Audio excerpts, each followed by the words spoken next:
mamon, ya.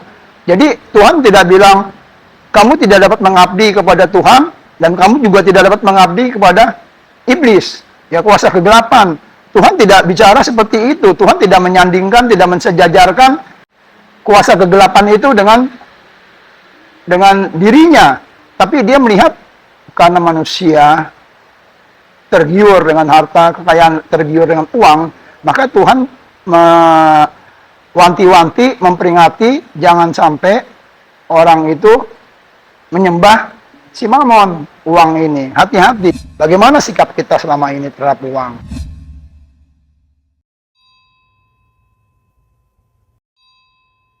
Nah, selamat datang di dalam YouTube GPDI Immanuel. Berjumpa lagi dengan saya Uli sebagai pembawa acara pada acara Financial Series. Nah, pada saat ini saya didampingi oleh narasumber kita yaitu Bapak Sosiawan Komara. Coba Om, boleh sapa-sapa dulu dong. Shalom, Bapak Ibu, saudara kasih, netizen semua, kita akan masuk dalam sesi ini. Saya percaya berkat Tuhan melimpah untuk kita semua. Amin.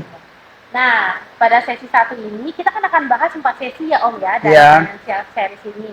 Nah, sesi 1 kita akan bahas tentang dasar pengelolaan keuangan berdasarkan Alkitabiah. Ya, betul. Benar ya Om? Ya. Nah, banyak nih Om yang bisa kita kupas dari sesi 1 ini. Kita banyak banget berpikir bahwa Alkitab itu nggak ada membahas tentang keuangan Om. Nah, gimana pendapat Om tentang hal itu?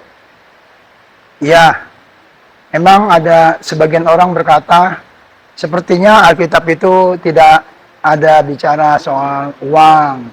Mereka berpikir Alkitab ini itu bicaranya soal akhirat, ya, bicaranya soal surga. Tapi sebenarnya tidak begitu, ya. Alkitab ada menceritakan soal dunia yang akan datang, yang akan kita masuk ke sana, soal surga. Tapi selama kita hidup di dunia ini, tentunya Alkitab memberikan penunjuk yang jelas, apalagi dalam soal pengelolaan keuangan. Jadi jelas, ya, kalau kita baca di dalam Pengkhotbah 5 ayat 10, di situ dikatakan, siapa mencintai uang, tidak akan puas dengan uang, ya. Kalau dia cinta uang, dia nggak akan pernah puas, ya. Titik kepuasannya nggak akan tercapai, ya. Begitupun siapa mencintai kekayaan, maka dia tidak akan puas dengan penghasilannya. Ini pun sia-sia, kata pengkhotbah, ya. Jadi Alkitab jelas menyatakan bahwa di dalam Alkitab ini ada bicara soal uang. Bahkan Tuhan Yesus sendiri mengatakan, menyandingkan, mensejajarkan kalau uang itu dengan Tuhan, ya. Jadi luar biasa, ya. Kalau Tuhan Yesus mengatakan hati-hati dengan uang, karena uang itu bisa menjadi setara dengan Tuhan, ya. Ya. Tidak seorang pun dapat mengabdi kepada dua tuan. Kamu tidak dapat mengabdi kepada Allah dan kamu tidak dapat mengabdi kepada mamon, ya. Jadi Tuhan tidak bilang kamu tidak dapat mengabdi kepada Tuhan dan kamu juga tidak dapat mengabdi kepada iblis, ya, kuasa kegelapan. Tuhan tidak bicara seperti itu. Tuhan tidak menyandingkan, tidak mensejajarkan kuasa kegelapan itu dengan dirinya. Tapi dia melihat karena manusia tergiur dengan harta, kekayaan, tergiur dengan uang, maka Tuhan wanti-wanti, memperingati jangan sampai orang itu menyembah si mamon, uang ini. Hati-hati. Jadi yang harus disembah sebenarnya adalah Tuhan, bukan mamon, bukan uang. Jadi begitu penting uang itu sampai Tuhan Yesus menyandingkan antara Tuhan dengan mamon, dengan uang. Ya, jadi seperti itu, Uli. Ya. Jadi memang di firman Tuhan tegas berkata bahwa kita tidak boleh mencintai akan uang ya Om. Ya, Tuhan betul. yang lebih utama dibanding uang. Nah, bagaimana supaya kita punya perspektif yang benar, Om. Pemikiran yang benar tentang uang itu, Om. Ya, kita baca dulu di sini ya. Di Mazmur Daud, Mazmur 24 ayat 1, dikatakan bahwa Tuhanlah yang mempunyai bumi serta segala isinya, dan dunia serta yang diam di dalamnya. Jadi, kepemilikan, siapa pemilik segalanya? Ya, pemilik segalanya adalah Tuhan. Ya, baik hidup kita yang ada di dalam dunia, baik uang kita, itu semuanya adalah milik daripada Tuhan. Hagai 2 ayat 9 dikatakan, kepunyaankulah perak, dan kepunyaankulah emas. Demikianlah firman Tuhan semesta alam. Jadi emas, perak, itu semuanya punya Tuhan. Ya. Jadi, kita bukan pemilik, tapi kita dipercayakan sebagai pengelola. Ya. Jadi semuanya yang ada dalam dunia ini adalah punya Tuhan. Tuhanlah ownernya. Kitalah yang mengelola apa yang Tuhan titipkan, itu kita harus kelola dengan baik. Demikianlah. Nah, tadi kan Om bilang bahwa Tuhan ownernya, kita Iya, mengelolanya. iya, Nah, iya. sebagai, kalau kita kerja di kantor aja, bos kita tuh menuntut sesuatu kepada pekerjanya. Iya. Nah, apa sih Om yang Tuhan mau dari hidup kita sebagai pengelola uang itu? Iya. Terima kasih. Ini pertanyaan yang bagus sekali, ya. Jadi kalau kita pikirkan apa sih yang Tuhan tuntut daripada kita, apa sih kriterianya yang menjadi kriteria Tuhan atas kita sebagai pengelola? Apakah kita harus pintar sekali mengelola uang? Apakah kita bisa menghitung uang dengan cepat? Ya, nggak usah pakai kalkulator, kita bisa menghitung uang dengan cepat. Ya, Tuhan nggak butuh S2, nggak butuh S3 dalam soal keuangan. Tapi yang Tuhan butuh sebagai pengelola, sebagai manajer, yang Tuhan butuh adalah kejujuran. Yang Tuhan butuh adalah manajer, orang pribadi yang bisa dipercaya. Ya, kita baca di dalam 1 Korintus 4 ayat 2, yang dituntut dari pelayan-pelayan yang demikian ialah bahwa mereka ternyata dapat dipercaya.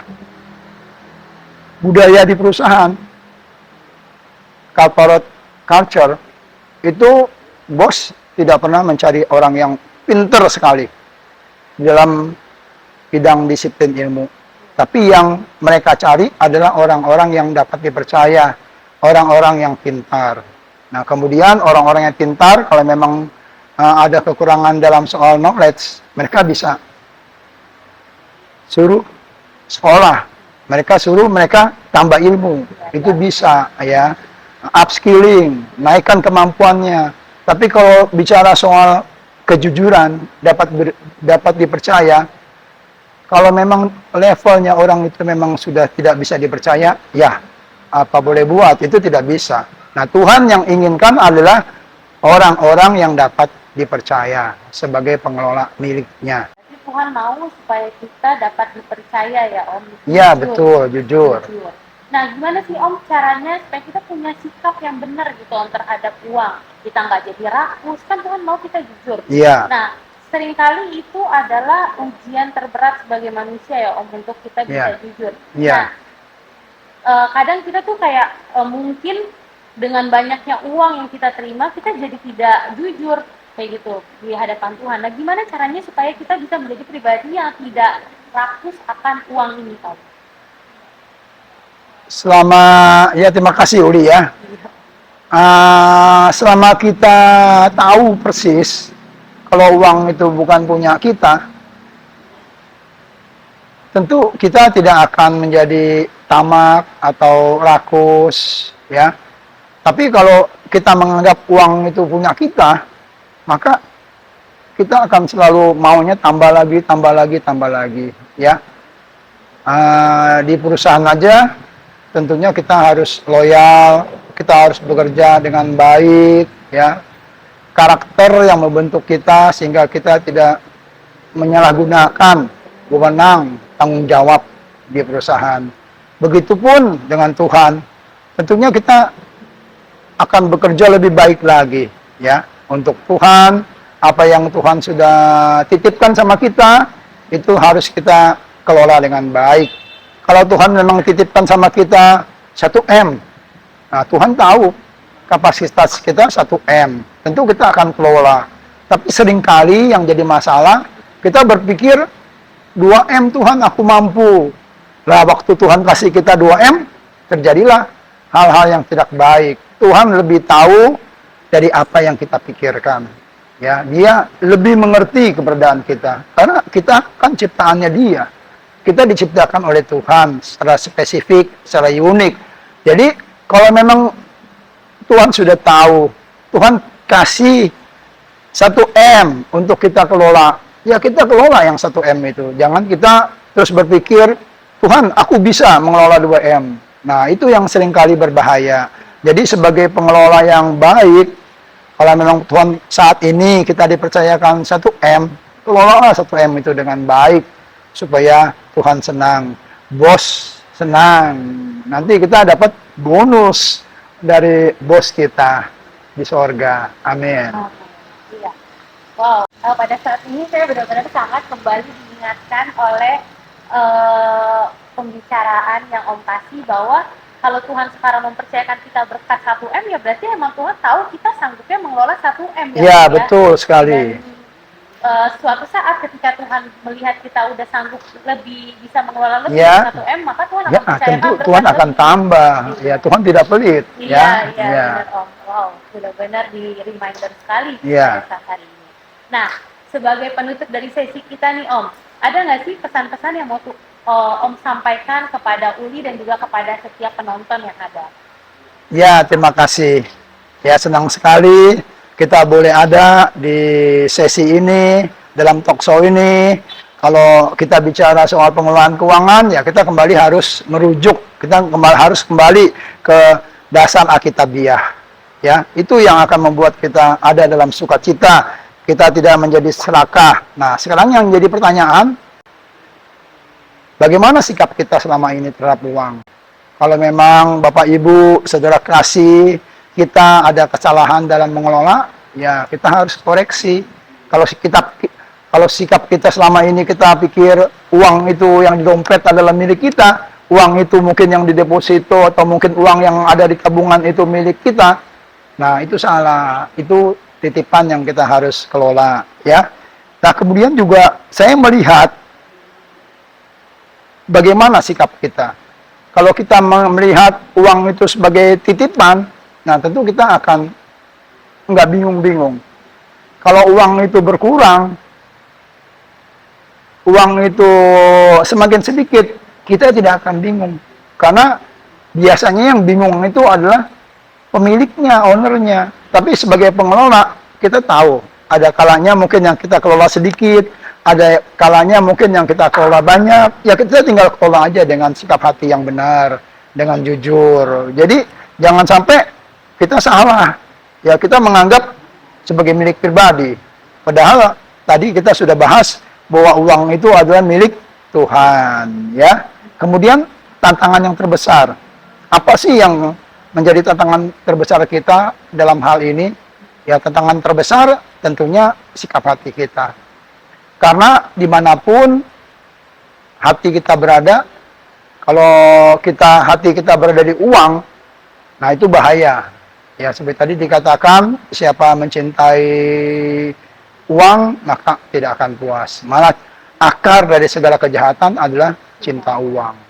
Jadi kita harus memiliki sikap hati yang benar, supaya kita tidak terlalu begitu berat ya dalam mengelola uang.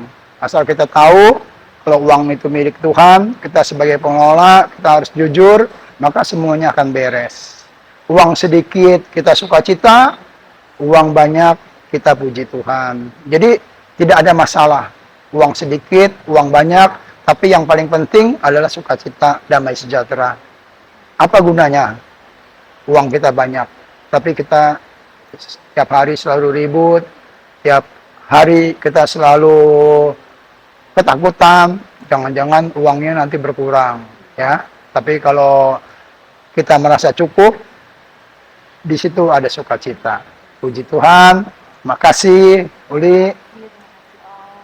Terima kasih. Berarti kita harus selalu senantiasa punya rasa cukup ya Om ya. Ya, Dalam amin. kita. Amin. Berapapun berkat yang Tuhan kasih ke Amin.